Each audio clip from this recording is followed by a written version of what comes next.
Hello, I'm Hank Green. Welcome to SciShow, where we love slime. Slime is great, except when it's the wrong kind of slime. And when I say the wrong kind, I mean the kind that can kill you.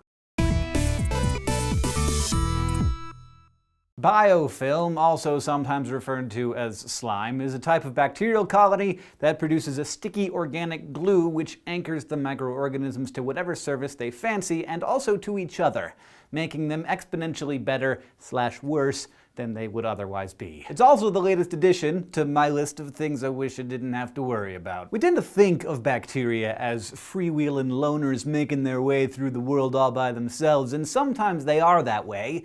Those are called planktonic bacteria.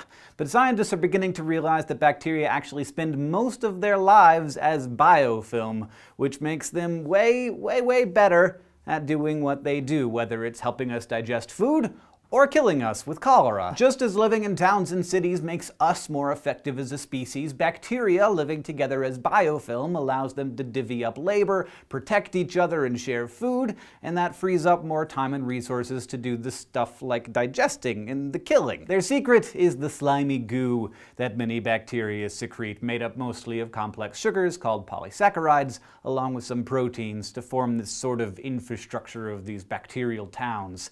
This concoction of chemicals is actually very similar to a substance our own bodies create, and that you may be familiar with: mucus. Through this slime, different bacteria can share nutrients in water. They can also send signaling proteins to let them communicate. They can even swap DNA to pass along their genes. It's like the United Freaking Nations of germs up in there. Because this structure makes microorganisms so successful, scientists estimate that 60 to 80% of the bacteria that cause human infection actually live as biofilm.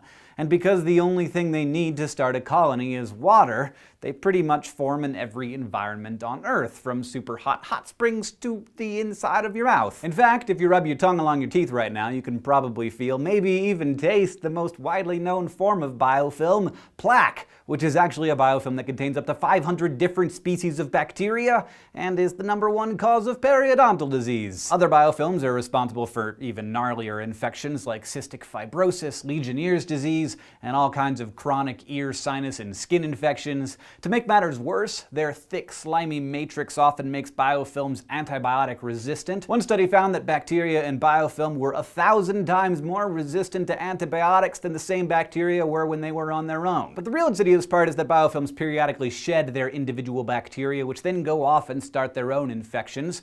While antibiotics can kill these planktonic bacteria, often making everything seem cool for a while, the biofilm Death Star is just hanging out there waiting to release more of its little TIE fighters to attack the body again.